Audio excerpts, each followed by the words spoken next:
श्री पुराण पुरुषोत्तमाय नमः। श्री गणेशाय नमः। श्री महागणाधिपतये नमः। ओम श्री वक्रतुंडाय नमः। श्री शिव महापुराण विघ्नेश्वर संहिता।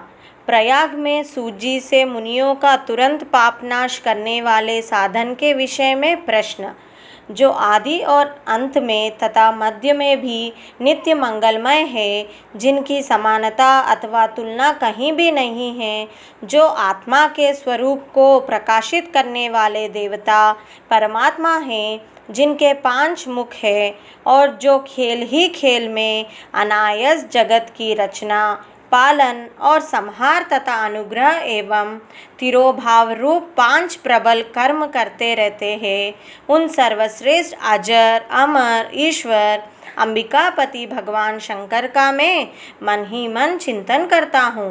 व्यास जी कहते हैं, जो धर्म का महान क्षेत्र है और जहाँ गंगा यमुना का संगम हुआ है, उस परम पुण्यमय प्रयाग में जो ब्रह्मालोक का मार्ग है, सत्यव्रत में तत्पर रहने वाले महातेजस्वी महाभाग महात्मा मुनियों ने एक विशाल ज्ञान यज्ञ का आयोजन किया। उस ज्ञान यज्ञ का समाचार सुनकर पौराणिक शिरोमणि व्यास शिष्य महामुनि सूत जी वहाँ मुनियों का दर्शन करने के लिए आए। सूत जी को आते देख वे सब मुनि उस समय हर्ष से खिल उठे और अत्यंत प्रसन्न चित्त से उन्होंने उनका विधिवत स्वागत सत्कार किया। तत्पश्चात उन प्रसन्न महात्माओं ने उनकी विधिवत स्तुति करके विनयपूर्वक हाथ जोड़कर उनसे इस प्रकार कहा, सर्वज्ञ विद्वान रोमहर्षण जी, आपका भाग्य बड़ा भारी है। इसी से आपने व्यास जी के मुख से अपनी प्रसन्नता के लिए ही संपूर्ण पुराण विद्या प्राप्त की, इसलिए आप आश्चर्य स्वरूप कथाओं के भंडार है। ठीक उसी तरह जैसे रत्नाकर समुद्र बड़े बड़े सारभूत रत्नों का आगार है, तीनों लोकों में भूत वर्तमान और भविष्य तथा और भी जो कोई वस्तु है, वह आपसे अज्ञात नहीं है। आप हमारे सौभाग्य से इस यज्ञ का दर्शन करने के लिए यहाँ पधार गए हैं और इसी व्याज से हमारा कुछ कल्याण करने वाले हैं, क्योंकि आपका आगमन निरर्धक नहीं हो सकता। हमने पहले भी आपसे शुभाशुभ तत्व का पूरा वर्णन सुना है, किंतु उससे तृप्ति नहीं होती। हमें उसे सुनने के बारंबार इच्छा होती है। उत्तम बुद्धि वाले सूत जी, इस समय हमें एक ही बात सुननी है।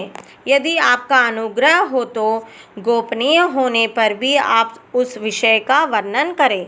घोर कलियुग आने पर मनुष्य पुण्य कर्म से दूर रहेंगे, दुराचार में फंस जाएंगे और सबके सब सत्य भाषण से मुँह फेर लेंगे, दूसरों की निंदा में तत्पर होंगे, पराये धन को हड़प लेने की इच्छा करेंगे, उनका मन पराई स्त्रियों में आसक्त होगा तथा वे दूसरे प्राणियों की हिंसा किया करेंगे, अपने शरीर को ही आत्मा समझेंगे, मूढ़ नास्तिक और पशु बुद्धि रखने वाले होंगे, माता पिता से द्वेष रखेंगे, ब्राह्मण लोभ रूपी ग्राहक के ग्रास बन जाएंगे, वेद बेचकर जीविका चलाएंगे, धन का उपार्जन करने के लिए ही विद्या का अभ्यास करेंगे और मत से मोहित रहेंगे, अपनी जाति के कर्म छोड़ देंगे, प्रायः दूसरों को ढकेंगे, तीनों काल की संध्योपासना से दूर रहेंगे और ब्रह्मा ज्ञान से शून्य होंगे। समस्त क्षत्रिय भी स्वधर्म का त्याग करने वाले होंगे, कुसंगी पापी और व्यभिचारी होंगे, उनमें शौर्य का अभाव होगा, वे कुत्सित चौर्य कर्म से जीविका चलाएंगे, शूद्रों का सा बर्ताव करेंगे और उनका चित्त काम का किंकर बन जाएंगे।